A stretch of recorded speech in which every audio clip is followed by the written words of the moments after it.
করে এটা কোথা থেকে এলো? তো হ্যালো এভরিওয়ান, সকালবেলা ঘুম থেকে উঠে দেখি অ্যাজ ইউজুয়াল কুয়াশায় পুরো ঢেকে আছে।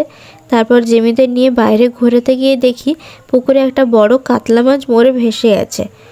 জিমিদের ঘুরিয়ে এনে ওরা যেখানে থাকে ওই জায়গাটা রোজকার মতো ভালো করে মুছে নিলাম। তারপর দেখো দোকানে যাচ্ছি, তখনও পর্যন্ত কুয়াশায় ঢেকে আছে। আর এখন কিন্তু সকাল 8টা বাজে। তারপর দোকানে গিয়ে গতকালকের যে রঙের প্যাকেট করেছিলাম সেগুলি পুরো ছড়িয়ে ছিটিয়ে ছিল, গুছিয়ে পরিষ্কার করে ঝাড় দিয়ে দিলাম। দোকান থেকে 11:30টার সময় বাড়ি ফিরে নিজের ঘরে যখন ঢুকি আমি তো পুরো অবাক, মানে এটা এলো কোথা থেকে আর কেই বা নিয়ে এলো।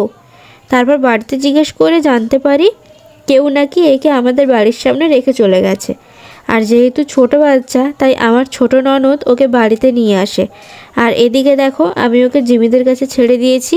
প্রথমে ওরা চিৎকার করলো, তারপর চুপ করে যায়। জিমি শুধু ওর গন্ধ শুকছে আর এটা ভাবছে যে এটা ওর কোনো বাচ্চা কিনা। তারপর ছোট বাচ্চাটা খেয়ে দিয়ে ঘন্টুর জায়গাতে গিয়ে বসে আছে, তাই ঘন্টু আমার কাছে চলে এসেছে।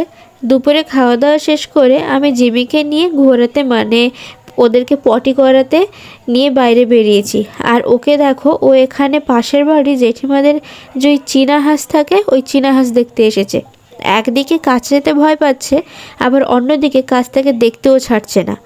আর দেখো সকালে আকাশটা পুরো যে কুয়াশায় ঢেকে অন্ধকার হয়েছিল সেটা এখন এই চড়া রোদ দেখে কেউ বলবে?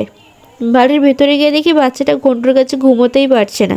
মানে ঘন্টুর জায়গাতে যেহেতু ওই ছোট বাচ্চাটা শুয়ে আছে তাই ঘন্টু ওকে ঠেলে ঠেলে দূরের দিকে সরিয়ে দিচ্ছে। তাই ভাবলাম যে ও এখন তো ওদের একসাথে থাকতে একটু সময় আছে, তো এখন ওরা একসাথে মিশবেও না, ওদের একটু খাপছাড়া ভাব থাকবে। তাই ভাবলাম যে ওইটুকু সময় না হয় আমি আমার রুমে নিয়ে গিয়ে ওকে রাখি। ও বাবা, রুমে নিয়ে গিয়ে রেখেছি 5 মিনিট হয়নি, ওর কাণ্ড দেখো।